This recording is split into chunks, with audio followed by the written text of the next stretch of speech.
दूं guys, sniper God पहाड़ी is absolutely an inspiration. आपके पास टीम नहीं है, आपके पास ड्रेस नहीं, आपके पास डायमंड नहीं है, पहाड़ी के पास खेलने को फोन तक नहीं था। इन्होंने अपनी मेहनत से फोन खरीदा, कभी भी फोन के पैसे अपने माता पिता से नहीं लिए। This is the talent this guy have with in. ये होता है टैलेंट गाइस। सिर्फ ये कहना मैं टैलेंटेड हूं, ये कोई भी कह सकता है ब्रो।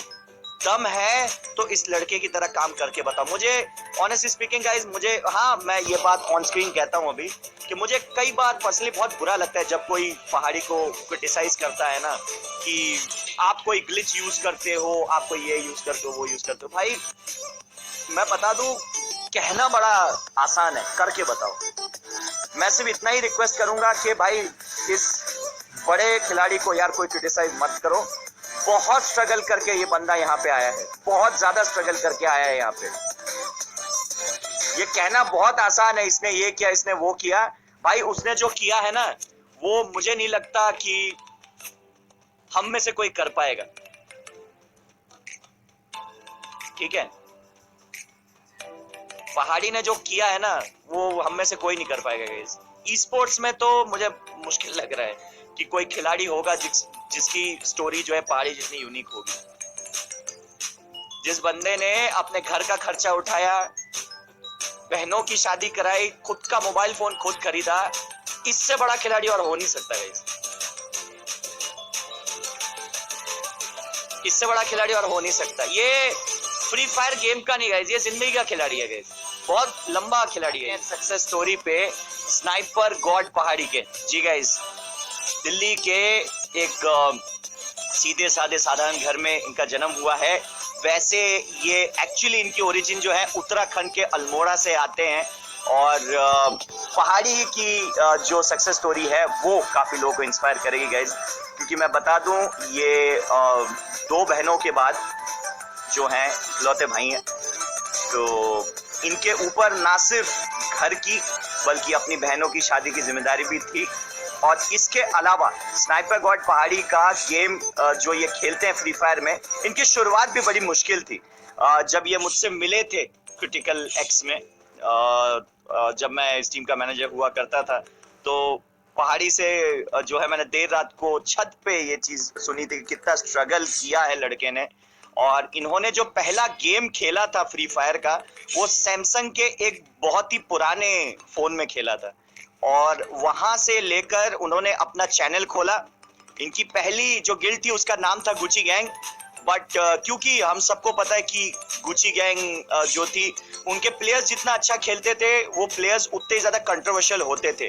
अनफॉर्चुनेटली कई बार गुची गैंग के कंट्रोवर्शियल बिहेवियर की वजह से पहाड़ी को भी गलत समझा गया। कई क्रिएटर्स जो कंट्रोवर्सी करते थे, उन्होंने पहाड़ी को भी कई बार अपने रडार में लिया, टारगेट किया, बट पहाड़ी ने कभी हार नहीं मानी। He kept on growing, he kept on working hard. इतना ही नहीं, स्नाइपर गॉड पहाड़ी ने अपना पहला यूट्यूब चैनल जो भी अर्न किया था, उससे उन्होंने सबसे पहले एक फोन लिया। फोन लेने के बाद उसी फोन से वो खेल खेलकर ई स्पोर्ट्स में इतना नाम कमाया कि उस वक्त के भारत के सबसे बेहतरीन खिलाड़ी राकेश 007 की नजर में आए, और उस टाइम पे बनी भारत की सबसे बेहतरीन टीम कैप्टियोसिस, जहां पे कैप्टन ब्लैक हॉक राकेश, उनके साथ स्नाइपर गॉड पहाड़ी खेला करते थे। वहीं उनको टोटल गेमिंग ई स्पोर्ट्स के इकलौते e sports signed player AB Jonty का जो है साथ मिला था। लेकिन गाइस, शायद नियति को कुछ और ही मंजूर था, नियति को कुछ बड़ा मंजूर था। कैप्टियोसिस was one heck of a team, जहां पे ऐसा लग रहा था कि कैप्टियोसिस से बड़ी कभी कोई टीम बन नहीं पाएगी, वहां पे एबी जॉन्टी ने कमाल कर दिया। वहां पे कैप्टियोसिस की टीम जैसे ही टूटी, एबी जॉन्टी ने भारत के दो सबसे बेहतरीन खिलाड़ियों को अपने टीम में शामिल करा, और वो दोनों आपको अभी इस वक्त दिख रहे हैं। एक तरफ था हमारे भारत का सबसे बड़ा खिलाड़ी, इंडिया का सबसे most expensive e sports player mister iconic, और एक ऐसा खिलाड़ी जो केवल 15 साल का था, लेकिन उसके ड्रैग शॉट मारने की क्षमता शायद फ्री फायर में सबसे बेहतरीन।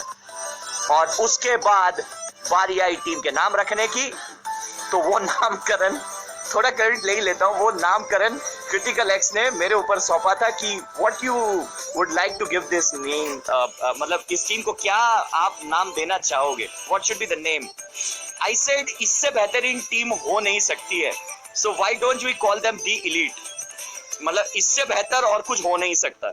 सो उस टाइम पे हमने एलीट नाम रखी। एफएफआईसी में सेमीफिनाले में जब टेबल टॉप करा, I was sitting down on a terrace with पहाड़ी।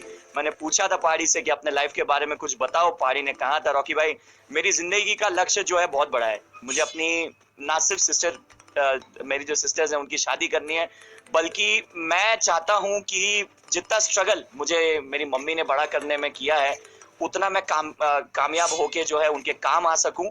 और बहुत स्ट्रगल करता है लड़का। मैं बता दूं गाइस कि नॉर्मली पहाड़ी को जब आप ऑन स्क्रीन देखते हो तो उनके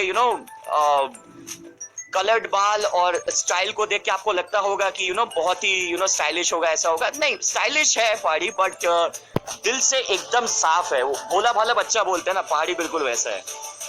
पहाड़ी is a one heck of a kind, और सीआरएक्स में मेरे सबसे अच्छे दोस्त है पहाड़ी, ऑनेस्टली स्पीकिंग। इनसे आप बात करो तो 1 घंटा कहाँ बीत जाता है पता ही नहीं चलता। Not only just like that, इनका गेम प्ले और इनका नामकरण पे बात आती है तो स्नाइपर गॉड इनको टाइटल तब मिला जब एक टूर्नामेंट चल रहा था क्लैश स्क्वाड का। वहां पे इन्होंने लगातार 3 राउंड क्वाड्रा किल कर दिए थे टीम एलीट से, और वहां पे शायद टॉप कंटेंडर्स नेपाल की दादा गैंग थी, जहां पे लग रहा था उनको कोई रोक नहीं पाएगा।